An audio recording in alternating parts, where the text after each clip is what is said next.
Well, our 1370's been sitting for about a month. Had a cylinder go out on the steering cylinder on the front, so we just left it here till we got some time.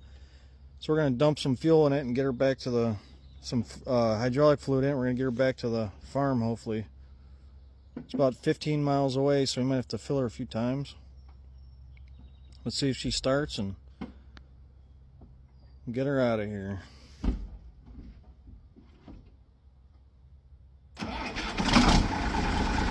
Oh yeah.